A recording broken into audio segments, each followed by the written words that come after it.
স্বাগত সংবাদ সন্ধ্যায়, সঙ্গে আছি তসলিমা জান্নাত। অর্থে শিরোনাম শুনছিলেন, এবারে পুরো খবর। জিয়া চ্যারিটেবল ট্রাস্ট দুর্নীতি মামলায় আপিল বিভাগেও খালাস পেয়েছেন বিএনপি চেয়ারপারসন খালেদা জিয়া।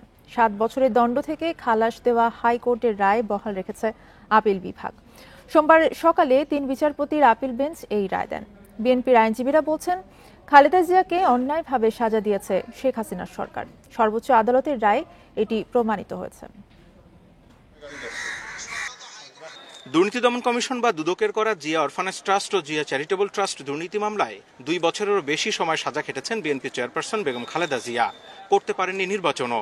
তবে সরকার পরিবর্তনের পর গত জানুয়ারিতে আপিল বিভাগ থেকে অরফানেজ ট্রাস্টের মামলা এবং সোমবার খালাস পেলেন চ্যারিটেবল ট্রাস্টের মামলা থেকে। এর আগে গত নভেম্বরে এই মামলায় হাইকোর্ট থেকে খালাস পান খালেদা জিয়া সহ 3 আসামি, মওকুফ হয় অর্থদণ্ড। খালেদা জিয়ার আইনজীবী অভিযোগ করেন, কেবল রাজনৈতিক প্রতিহিংসা থেকেই শেখ হাসিনার নির্দেশে এই মামলা করা হয়েছিল। বেগম খালেদা অনেক হরেন সম্মুখীন হয়েছে, তার এই বয়সে দীর্ঘদিন সেই থাকতে হয়েছে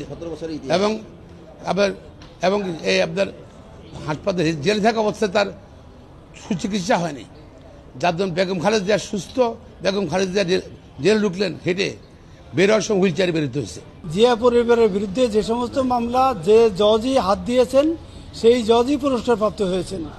সুতরাং এই মামলাগুলো ভিত্তিহীন। 33 জন সাক্ষীর কেউ এই মামলায় বেগম জিয়া যে এখানে এটা আত্মসাৎ করেছে কেউ প্রমাণ করতে পারেন নাই। এই মামলায় দুদকও আদালতকে জানান, তৎকালীন প্রধানমন্ত্রী হিসেবে খালেদা জিয়া ক্ষমতার অপব্যবহার করে অন্যায়ভাবে লাভবান হয়েছেন এমন কোনো প্রমাণ পাওয়া যায়নি। সমস্ত সাক্ষী ইনক্লুডিং আইও, ইনফরমেন্ট, ব্যাংকার, এক কথায় তারা স্বীকার করছে যে প্রধানমন্ত্রী হিসাবে কোথাও তার সিগনেচার বা কোনো কিছুই নাই, সেটা ব্যক্তি খালেদা জিয়া হিসাবে ছিল। এই জন্যে এই ক্ষমতার অপব্যবহার প্রধানমন্ত্রী হিসাবে এই জিনিসটা প্রমাণ হয়নি। দুর্নীতির এই মামলায় খালেদা জিয়াকে আগেই সাজামুক্ত করেছিলেন রাষ্ট্রপতি। তবে তিনি কারো অনুকম্পা চান না বলে আইনি লড়াই চালিয়ে নিজেকে নির্দোষ প্রমাণ করলেন। একটি হত্যা ও আরেকটি বিস্ফোরক মামলার নিষ্পত্তি হলেই খালেদা জিয়ার বিরুদ্ধে সকল মামলা নিষ্পত্তি হবে। Zahidul Bashar, independent news, Dhaka. একটি পলাতক দল দেশকে অস্থিতিশীল করতে চেষ্টা করছে। দলটির নেতৃত্ব দেশ ছাড়লেও নানা বক্তব্য দিয়ে মানুষকে উত্তেজিত করে তুলছে বলেছেন প্রধান উপদেষ্টা প্রফেসর মোহাম্মদ ইউনূস। বিবিসি বাংলাকে দেওয়া সাক্ষাৎকারে তিনি বলেন, সরকার দেশ বিদেশের আস্থা অর্জন করেছে। বাংলাদেশ ভারত সম্পর্কে যে ভুল বোঝাবুঝি হয়েছে তা থেকে উত্তরণের চেষ্টা চলছে। প্রথম চিন্তা আসলো যে এটা সংস্কার দরকার। অন্তর্বর্তী সরকারের প্রায় 7 মাসে সংস্কার ও নির্বাচন, আইন শৃঙ্খলা, ছাত্রদের নতুন দল গঠন, বাংলাদেশ ভারত সম্পর্ক সহ বিভিন্ন বিষয়ে সম্প্রতি বিবিসি বাংলার সঙ্গে কথা বলেন প্রধান উপদেষ্টা প্রফেসর মোহাম্মদ ইউনূস। ভাবনা ছিল না যে আমি হঠাৎ আইন শৃঙ্খলা পরিস্থিতির অবনতি নিয়ে প্রধান উপদেষ্টা বলেন, অপরাধের পরিমাণ সেভাবে বাড়েনি। প্রথম দিকে পুলিশের উপর আস্থার অভাব থাকলেও তা ঠিক হয়েছে। অন্তর্বর্তী সরকারের ওপর দেশের মানুষের আস্থা আছে। আমরা কোনো এক্সপার্ট এসে এখানে বসি নাই, আমরা এসেছি যার যার জগৎ থেকে এসেছি, নিজের মতো করে চেষ্টা করছি কিভাবে করতে পারি। তার মধ্যে ভুলভ্রান্তি হতে পারে, কিছু ভালো করেছে, কিছু ভালো করতে পারিনি, এটা হতে পারে, আমি অস্বীকার করছি না। প্রধান উপদেষ্টা বলেন, জুলাই আন্দোলনে পলাতক দলটির নেতৃত্ব দেশকে অস্থিতিশীল করার সর্বাত্মক চেষ্টা করছে।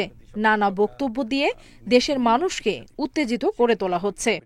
তারা মাঝে মাঝে ঘোষণা করছে, বক্তৃতা দিচ্ছে, অ্যাড্রেস করছে, আমরা সবাই শুনছি, মানুষ উত্তেজিত হচ্ছে, জাগো, কাজে নামো, ইত্যাদি ইত্যাদি অনেক আহ্বান জানাচ্ছে না, কর্মসূচি দিচ্ছে, হরতাল করো, অমুক করো। আওয়ামী লীগ নিষিদ্ধ হবে কিনা এমন প্রশ্নের জবাবে প্রফেসর ইউনূস বলেন, এই দেশ থেকে কারো অধিকার কেড়ে নেয়ার কোনো উপায় নাই, তবে যে অন্যায় করেছে তার বিচার হতে হবে। রাজনৈতিক দলগুলোর সঙ্গে কোনো আস্থার অভাব হয়নি। যারা নতুন দল করেছে তারা সরকার থেকে ইস্তফা দিয়েই দল করেছে। প্রধান উপদেষ্টা জানান, বিএনপি সহ বিভিন্ন দলের নেতারা জানিয়েছেন তারা সরকারের সঙ্গে আছেন। সবাই সমর্থন করছে, সবাই চাচ্ছে যে সুন্দরভাবে দেশ চলুক, তাদের মধ্যে ঐক্য আছে, সবার মধ্যে ঐক্য আছে। রাজনৈতিক বক্তব্যের মধ্যে অনেক তফাৎ আছে, কিন্তু তার মানে এই নয় তার ঐক্যের মধ্যে ফাটল ধরেছে, এরকম কোনো ঘটনা ঘটেনি। 5 আগস্টের পর ভারত বাংলাদেশ সম্পর্কে টানাপোড়েন দেখা দিলেও দুদেশের পরস্পরের উপর নির্ভরশীলতা অনেক বেশি। একটা ভুল বোঝাবুঝি হয়ে গেছে, যা থেকে উত্তোলনের চেষ্টা চলছে বলেন তিনি। আমাদের পরস্পরের উপর নির্ভরশীলতা এত বেশি এবং আমাদের ঐতিহাসিকভাবে, রাজনৈতিকভাবে, আমাদের অর্থনৈতিকভাবে আমাদের সম্পর্ক এত ক্লোজ সম্পর্ক, সেটার থেকে আমরা বিচ্যুত হতে পারবো না। প্রধান উপদেষ্টা বলেন, সংস্কার প্রক্রিয়া শুরু হলেও সংলাপ শুরু হতে দেরি হচ্ছে। নির্বাচনের আগে ও পরে কি সংস্কার হবে সেটি বিভিন্ন দলের সঙ্গে সংলাপেই নির্ধারিত হবে। সুপারিশের ওপর রাজনৈতিক ঐক্যমত নিয়ে জুলাই চার্টার তৈরি হবে। আমি আস্থাতে ফিরে যাই, দেশ বিদেশের আস্থা। নুরসেলিনা শিউলি, ইন্ডিপেন্ডেন্ট নিউজ, ঢাকা। অবৈধ সম্পদ অর্জনের অভিযোগে রাজধানীর উন্নয়ন কর্তৃপক্ষ রাজুকের চেয়ারম্যান অবসরপ্রাপ্ত মেজর জেনারেল সিদ্দিকুর রহমানের বিরুদ্ধে অনুসন্ধান শুরু করেছে দুদক। ফেব্রুয়ারির মাঝামাঝি তার বিরুদ্ধে অভিযোগ জমা হলে যাচাই বাছাই শেষে সোমবার অনুসন্ধানের সিদ্ধান্ত নেয় কমিশন। সিদ্দিকুর রহমানের বিরুদ্ধে অনুসন্ধান করতে দুদকের পরিচালক আবুল হাসনাতকে দলনেতা নিয়োগ করা হয়েছে। অনুসন্ধান দলের অন্য সদস্যরা হলেন সহকারী পরিচালক বিশান ঘোষ ও উপসহকারী পরিচালক আফিয়া খাতুন। সিদ্দিকুর রহমানের বিরুদ্ধে ক্ষমতার অপব্যবহার, অনিয়ম ও দুর্নীতির মাধ্যমে পূর্বাচল নতুন শহর প্রকল্প সহ বিভিন্ন প্রকল্পের অর্থ আত্মসাতের অভিযোগ রয়েছে। অনিয়মের মাধ্যমে অর্জিত সম্পদ নিজের ও অন্যদের নামে রাখার অভিযোগও রয়েছে তার বিরুদ্ধে। প্রাথমিক অনুসন্ধানে তথ্য প্রমাণ পাওয়া গেলে শিগগিরই সিদ্দিকুর রহমানের বিরুদ্ধে মামলা হবে বলে জানিয়েছে দুদক।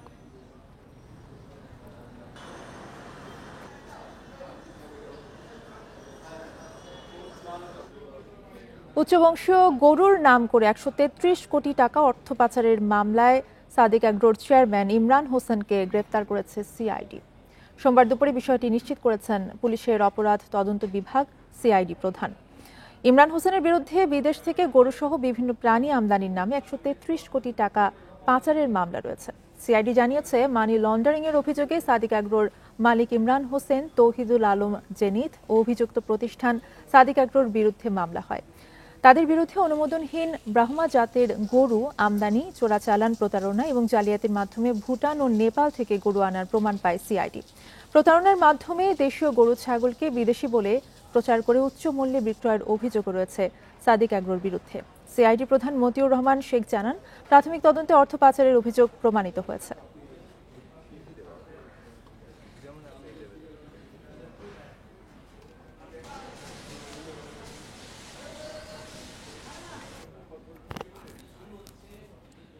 দেশে বাইরে বিশেষ করে উনি গরু আমদানি করেছেন ভুয়া তথ্য দিয়ে, তখন টাকা পাঠিয়েছেন, নানাভাবে করেছে। যেটা আমি আপনাকে বারবারই বলছিলাম যে প্রাথমিক অনুসন্ধানে আমরা এত টাকাটা পেয়েছি, অর্থাৎ ওনার খামারের সংক্রান্ত বিভিন্ন জিনিস উনি লাইভ গরু ছাগল আনার ক্ষেত্রে, আমদানি করার ক্ষেত্রে উনি এটা করেছেন। অপারেশন ডেভিল হান্টের লক্ষ্য আরও সুনির্দিষ্ট করা হচ্ছে বলে জানিয়েছেন স্বরাষ্ট্র মন্ত্রণালয়ের সিনিয়র সচিব নাসিমুল গনি। সোমবার দুপুরে সচিবালয়ের সাংবাদিকদের কাছে কথা জানিয়েছেন তিনি। অপারেশন ডেভিল হান্টের নাম পরিবর্তন হচ্ছে কিনা সে প্রশ্নের জবাবে সচিব বলেন, এমন কোনো সিদ্ধান্ত হয়নি। কোথায় গুরুত্ব বাড়ানো দরকার, কোথায় লোকবলের অপচয় হচ্ছে, রোজার মাসে জনবল সাশ্রয় করে সর্বোচ্চ কি কি কাজ করা সম্ভব, কোন কোন জায়গায় যৌথ টহলের দরকার নেই, সেই সব বিষয় নিয়েই আলাপ আলোচনা হয়েছে। সরকার রাজধানীর আইন শৃঙ্খলা নিয়ন্ত্রণে বেশি নজর দিচ্ছে। ঢাকার ছিনতাই, চুরি রোধে গুরুত্ব দেওয়া হচ্ছে। ঈদ সামনে রেখে আইন শৃঙ্খলা বাহিনীকে বিশেষ নির্দেশনা দেওয়া হয়েছে। মবের বিষয়ে আগে থেকে অনুমান করা কঠিন জানিয়ে তিনি বলেন, মব রোধে অন্যের অধিকারকে সম্মান জানাতে হবে। আমরা এমনি ঢাকা শহরের দিকে মনোযোগ দিচ্ছি। ওই যে ছিচকা যেগুলা সমস্যা হচ্ছে, এগুলো নিয়ন্ত্রণের মধ্যে আনার চেষ্টা করছি। এই সময়টায় জনবলের সাশ্রয় করে আমরা ম্যাক্সিমাম কি কি কাজ করতে পারি এবং কোন কোন জায়গা থেকে আমাদের কার্যক্রম হয়তো যৌথ পেট্রোলের দরকার নাই বা কি, সেগুলো আলাপ আলোচনা করেছি। আমরা একটা মোর ফোকাসড ওয়েতে করার চেষ্টা করা হচ্ছে। প্রাথমিক বিদ্যালয়ের সহকারী শিক্ষক পদে সুপারিশপ্রাপ্ত ৬,৫৩১ জনের নিয়োগে বাধা কাটল। তাদের নিয়োগ বাতিল করে হাইকোর্টের রায় স্থগিত করেছে আপিল বিভাগ। দুপুরে বিচারপতি আশরাফুল ইসলামের নেতৃত্বে ৩ বিচারপতির আপিল বেঞ্চ এই আদেশ দেন। আদেশের পর প্রায় ১ মাস ধরে চলা আন্দোলন প্রত্যাহার করেন নিয়োগ প্রত্যাশীরা। প্রাথমিকে সুপারিশপ্রাপ্ত ঢাকা ও চট্টগ্রাম বিভাগের ৬,৫৩১ জনের মধ্যে প্রায় ৫,৫০০ই বিভিন্ন কোটায় নিয়োগপ্রাপ্ত। এ দাবি করে মেধার ভিত্তিতে নতুন নিয়োগ চেয়ে রিট করেন নিয়োগ বঞ্চিত ১৫৪ জন। এতে সাড়া দিয়ে ৬,৫৩১ জনের নিয়োগের সুপারিশ বাতিল করে ৬ ফেব্রুয়ারি রায় দেয় হাইকোর্ট। এ নিয়ে সেদিন হাইকোর্টে নজিরবিহীন বিক্ষোভ করে নিয়োগ প্রত্যাশীরা। এরপর থেকেই মাসখানেক ধরে শাহবাগ প্রেসক্লাব সহ বিভিন্ন স্থানে আন্দোলন করছেন নিয়োগ প্রত্যাশীরা। পরে হাইকোর্টের রায়ের বিরুদ্ধে তারা সহ আপিল করে প্রাথমিক শিক্ষা অধিদপ্তর। আইনজীবীরা জানান ২০১৯ সালে সে সময়কার কোটা পদ্ধতি অনুযায়ী নিয়োগের সব প্রক্রিয়া শেষ হয়, কিন্তু হাইকোর্টের রায়ে চূড়ান্ত ফলাফল বাতিল হয়। বাংলাদেশে যে এই ৫ই আগস্টের শহীদদের রক্তের বিনিময়ে যে ন্যায় বিচার প্রতিষ্ঠা হয়েছে, আদালত যে স্বাধীন, সেটা আপনারা দেখতে পাবেন আজকের রায়ের ভিত্তিতে। হাইকোর্টের রায়ের কার্যকারিতা স্থগিত হয়েছে, সুতরাং তারা চূড়ান্তভাবে উত্তীর্ণ ব্যক্তি, তারা এখন যোগদান করবেন, কারণ যোগদানটাই তাদের বাকি ছিল। এই যোগদান উপলক্ষে ফাইনালি সিলেকশন হওয়ার পরে তারা বিভিন্ন জায়গায় যেখানে কর্মরত ছিল সমস্ত কর্ম থেকে তারা কিন্তু অবসর গ্রহণ করে কিংবা পদত্যাগ করে শুধুমাত্র এই চাকরিতে যোগদান করার জন্য তারা সম্পূর্ণ প্রস্তুত ছিল। হাইকোর্টের রায় স্থগিত হয় খুশি নিয়োগ প্রত্যাশীরা। এখন দ্রুত বিদ্যালয়ে পদায়নের প্রত্যাশা তাদের। আমরা এখন যোগদান করবো, আমরা সামাজিকভাবে খুবই খুশি। এখন আদালতের রায়ের পর থেকে আমাদের আর কোনো আন্দোলন কর্মসূচি নেই। আমাদের সকল প্রকার আন্দোলন কর্মসূচি আমরা প্রত্যাহার করে নিয়েছি। আপিল শুনানিতে অ্যাটর্নি জেনারেল জানান, প্রাথমিক বিদ্যালয়ে এখনও ৩২,০০০ শিক্ষক পদ শূন্য। পরীক্ষায় উত্তীর্ণ হলে রিটকারী ১৫৪ জনকেও নিয়োগ দিতে পারে সরকার। Zahidul Bashar, independent news, Dhaka. দু একদিনের মধ্যে সয়াবিন তেলের বাজার স্বাভাবিক হয়ে আসবে বলে জানিয়েছেন বাণিজ্য উপদেষ্টা শেখ বশির উদ্দিন। সোমবার রাজধানীর মোহাম্মদপুরের টাউন হল মার্কেটে বাজার তদারকি কার্যক্রমে যোগ দিয়ে কথা বলেন উপদেষ্টা। এ সময় শিল্প উপদেষ্টা আদিলুর রহমান খান বলেন, ফরমালিন বা ভেজাল মেশানো পণ্য কেউ বিক্রি করলে আইন অনুযায়ী ব্যবস্থা নেওয়া হবে। রমজান উপলক্ষে ছোলা থেকে মুড়ি, খেজুর কিংবা চিনি সবকিছুই কেনার চাপ বাড়ে ক্রেতাদের। বেসন, পেঁয়াজ, আলুর বাজারে স্বস্তি মিললেও চড়া বেগুনের দাম। দেশি শসা ৮০ টাকা দামে বিক্রি হলেও বেগুন ১০০ টাকার কমে মিলছে না। সবচেয়ে বেশি ভোগান্তিতে পড়েছেন সয়াবিন তেল কিনতে আসা ভোক্তারা। বাজারে ১ লিটার থেকে ৫ লিটার সয়াবিন তেল নেই বললেই চলে, আর এক হালি লেবু বিক্রি হচ্ছে ৮০ থেকে ১০০ টাকায়। এখানে এক একটা লেবুর দাম ২০ টাকা ২৫ টাকা পর্যন্ত চাচ্ছে। আর এই রমজান মাস গেলেই দেখা যাবে ওই লেবুর দামই ৫ টাকা থেকে ৬০ টাকা সর্বোচ্চ। ওষুধের দাম বেশি আছে লেবু। চিটাগাঙে ১৫-২০টা জাহাজ লঙ্গর করে আছে, এরা তেল খালাস করছে না বাজার সিন্ডিকেট করার জন্য। ওই গোড়াটা আগে ধরতে হবে, কারা করে এগুলো। রমজান উপলক্ষে বাজারে বেড়েছে বিভিন্ন সংস্থার তদারকি। কারণ বাজারে অতিরিক্ত দামে লেবু বিক্রি করায় একজনকে ৫,০০০ টাকা জরিমানা করে ভোক্তা অধিকার সংরক্ষণ অধিদপ্তর। তারা কোথা থেকে ক্রয় করেছেন তার কোনো ডকুমেন্টস দেখাতে পারছেন না, এখানে মূল্য তালিকা প্রদর্শন করা নাই এবং এখান থেকে ঢাকা মহানগরের অন্যান্য খুচরা বাজারে লেবুগুলো ছড়িয়ে যায়। তো এখানে আমরা একজন ব্যবসায়ীকে আইন আওতায় নিয়ে এসেছি, তাকে আর্থিক জরিমানা করেছে। এবং এদিকে মোহাম্মদপুর টাউন হল মার্কেট পরিদর্শন করতে গিয়ে বাণিজ্য উপদেষ্টা বলেন, ২-১ দিনের মধ্যে সয়াবিন তেলের সংকট কেটে যাবে। প্রায় 60% হচ্ছে পাম অয়েল। এটা সরকার নির্ধারিত মূল্য থেকে আরও ২০-২৫ টাকা কমে বিক্রি হচ্ছে। সেখানে কোনো সরবরাহের ঘাটতি নেই। সয়াবিন কেন্দ্রিক একটা সরবরাহ ঘাটতি রয়েছে বাজারে, যেটাকে অস্বীকার করার কোনো জায়গা নেই এবং আমরা আশা করছি আজকে থেকে এটা সরবরাহ ব্যবস্থা উন্নতি হচ্ছে। বিএসটিআই সক্রিয় থাকবে, ফরমালিন বা ভেজাল প্রতিরোধের জন্য কাজ করবে। আজকে 4টা বাজারে যাওয়া হয়েছে। বাজার স্থিতিশীল রাখতে সব ধরনের পদক্ষেপ নেওয়া হচ্ছে বলে জানান দুই উপদেষ্টা। Shafil Alam Sujan, independent news, Dhaka. চলতি মাসের জন্য ভোক্তা পর্যায়ে তরলীকৃত পেট্রোলিয়াম গ্যাস এলপিজির ১২ কেজি সিলিন্ডারের দাম ২৮ টাকা কমিয়ে ১,৪৫০ টাকা নির্ধারণ করা হয়েছে। সোমবার Bangladesh energy regulatory commission BERC কার্যালয়ের সংবাদ সম্মেলনে এই নতুন দাম ঘোষণা করেন সংস্থাটির চেয়ারম্যান জালাল আহমেদ। সন্ধ্যা ৬টা থেকে নতুন দর কার্যকর হবে। প্রতি মাসে এলপিজির দাম নির্ধারণ করে বিইআরসি।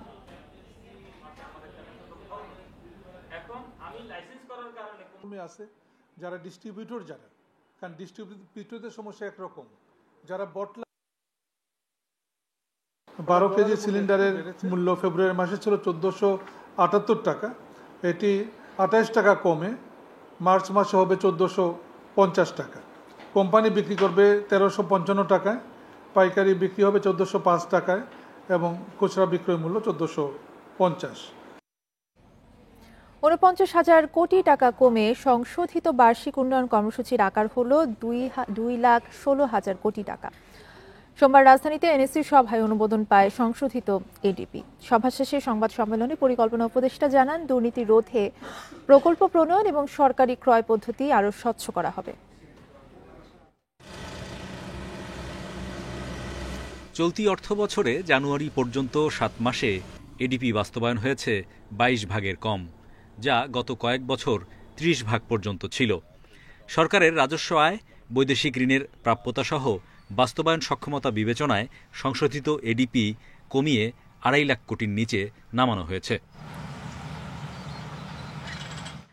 সোমবার প্রধান উপদেষ্টা ডক্টর মোহাম্মদ ইউনূসের সভাপতিত্বে এনইসি সভায় তুলে ধরা হয় বিভিন্ন মন্ত্রণালয় ও বিভাগ ভিত্তিক এডিপি বাস্তবায়নের হার, যেখানে স্বাস্থ্যসেবা বিভাগে মাত্র 5.15 ভাগ বাস্তবায়ন, স্বাস্থ্য শিক্ষা ও পরিবার কল্যাণ বিভাগে তা 0.4 ভাগ। সভা শেষে পরিকল্পনা উপদেষ্টা বলেন, জেলায় জেলায় হওয়া বিশ্ববিদ্যালয়ের কোথাও কোথাও ছাত্রদের চেয়ে শিক্ষক কর্মচারীর সংখ্যা বেশি। আমরা শুধু এখানে কাটছাঁট আর সংশোধন করছি, কিন্তু যেই চলমান প্রকল্পগুলো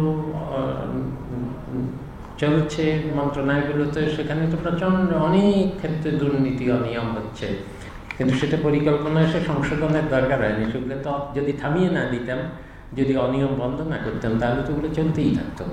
তিনি জানান, প্রকল্প প্রণয়নের প্রক্রিয়ায় পরিবর্তন আনতে চায় সরকার, যেখানে স্থানীয় উপকারভোগীদের সঙ্গে মতবিনিময়, নকশাগত ত্রুটি দূর করার বিষয়ে গুরুত্ব পাবে।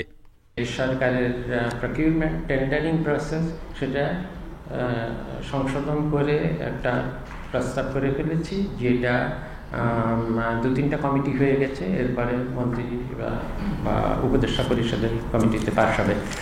বিভিন্ন মন্ত্রণালয়ের প্রকল্প বাস্তবায়ন তদারকি জোরদারে ইলেকট্রনিক প্রজেক্ট ম্যানেজমেন্ট সিস্টেমে হালনাগাদ তথ্য দেওয়ার নির্দেশনা দেওয়া হয়েছে এনইসি সভায়। অর্থ মন্ত্রণালয় ছাড় দেবে না। Hari Saha, independent news, Dhaka. এবার ইফতার বাজারের খবর।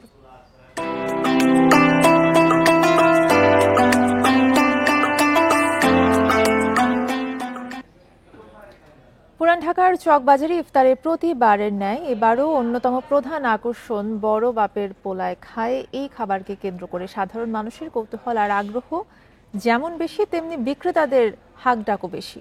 আর শাহী জিলাপির কদর তুঙ্গে। এই স্বাদের খাবার কিনতে ক্রেতাদের দীর্ঘ লাইন। হরেক রকম আইটেম, থরে থরে সাজানো খাবার। রমজানে পুরান ঢাকার ইফতার মানেই যেন ভিন্ন কিছু। মুখরোচক সব আইটেমে প্রতি বছর জমজমাট হয়ে ওঠে এখানকার ইফতার বাজার। চকবাজারে ঢুকলেই কানে আসবে বড় বাপের পোলায় খায়, ঠোঙ্গায় কইরা নিয়ে যায়। খাবারটি পুরান ঢাকার প্রায় 80 বছরের ঐতিহ্যবাহী একটি জনপ্রিয় খাবার। এটি তৈরি করতে প্রায় 15 পদের খাবারের আইটেম ও 16 ধরনের মশলা প্রয়োজন। মোট 31 পদের যে মিশ্রণ তৈরি হয়, তারই নাম বড় বাপের পোলায় খায়। এতে আছে মুরগির মাংস, মাংসের কিমা, সুতি কাবাব, ডাবলি, গরুর মগজ, বুটের ডাল, ডিম, আলু, ঘি, বাদাম, কাঁচা ও শুকনো মরিচ সহ নানা রকম মশলা। মান ও দোকান ভেদে এটি বিক্রি হচ্ছে 800 থেকে 1200 টাকায়। ইফতারে মন ভোলাচ্ছে শাহী জিলাপি। বিক্রি হচ্ছে 320 টাকা কেজিতে। বিক্রিও বেশ জমজমাট। প্রস্তুতকারকরা জানান, এক একটি জিলাপির ওজন হয় প্রায় 5 কেজি পর্যন্ত। ইতিহাস বলে, ঢাকার এই এলাকার ইফতার এমন ঐতিহ্য 4 শতাব্দীর। একসময় এখানে ইফতার করাকে বলা হতো রোজা খোলাই। আল আমিন হোসেন, ইন্ডিপেন্ডেন্ট নিউজ, ঢাকা। ছুটি না পাওয়ায় গাজীপুরের প্যানোরামা অ্যাপারেলস কারখানার এক নারী শ্রমিকের আত্মহত্যার অভিযোগ উঠেছে। তবে পুলিশের দাবি, পারিবারিক কলহের জেরে ওই নারী ভবন থেকে লাফিয়ে পড়েন। সোমবার সকালে এই ঘটনার জেরে কারখানায় ভাঙচুর এবং যানবাহনে আগুন দেয় বিক্ষুব্ধ শ্রমিকরা। রোববার ভবন থেকে লাফিয়ে পড়েন প্যানোরামা অ্যাপিয়ারেলস লিমিটেডের কর্মী আফসানা আক্তার লাবণী। তার মরদেহ গায়েব করার চেষ্টা করা হচ্ছে বলে অভিযোগ তোলেন সহকর্মীরা। প্রতিবাদে কারখানায় বিক্ষোভ করেন শ্রমিকরা। এক পর্যায়ে কারখানায় ভাঙচুর করে বিক্ষুব্ধ শ্রমিকরা। ঢাকা ময়মনসিংহ মহাসড়ক অবরোধ করে তারা। একটি প্রাইভেট কার ও বেশ কয়েকটি মোটরসাইকেলে আগুন দেয়। পরে পরিস্থিতি নিয়ন্ত্রণে আনে আইনশৃঙ্খলা বাহিনীর সদস্যরা।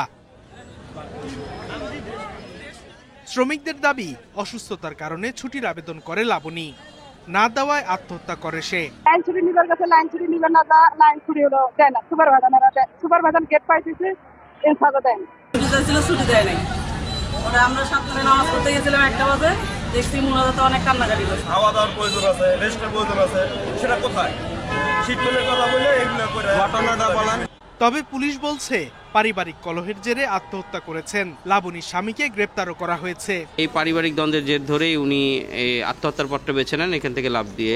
তো পরবর্তীতে আমরা এই ঘটনায় ওই স্বামীকে আসামি করে আত্মহত্যার প্ররোচনা 306 ধারায় একটি মামলা নেই এবং রাতে আমরা এই আসামিকে গ্রেফতার করি। শ্রমিকরা সকালে এসে এই প্যানোরামাতে এই বিষয়টাকে একটা গুজব সৃষ্টি করে এই প্যানোরামা গার্মেন্টসটিকে প্রথমে ভাঙচুর করে। এবং অপ্রীতিকর ঘটনা এড়াতে ভোগড়া বাইপাস, নাওজোর ও ইটহাটা এলাকার 12টি কারখানায় ছুটি দেওয়া হয়েছে। Independent news. এবছর নিপা ভাইরাসে আক্রান্ত 3 জনের সবাই মারা গেছেন। বিকেলে এই তথ্য জানিয়েছে স্বাস্থ্য অধিদপ্তর। আক্রান্ত প্রথম ব্যক্তি পাবনা জেলার রাজশাহী মেডিকেলে মারা যান তিনি। পরে বরিশাল মেডিকেলেও মারা যান একজন। সবশেষ চলতি সপ্তাহে ফরিদপুর মেডিকেলে আরও একজনের মৃত্যু হয়। 3 জনেরই বয়স ছিল 40 বছরের কম। IEDCR বলছে খেজুরের কাঁচা রস খেলে নিপা ভাইরাস হতে পারে। বাদুড়ের মাধ্যমে খেজুরের কাঁচা রসে এই ভাইরাস আসে, এতে মৃত্যু ঝুঁকি অনেক বেশি।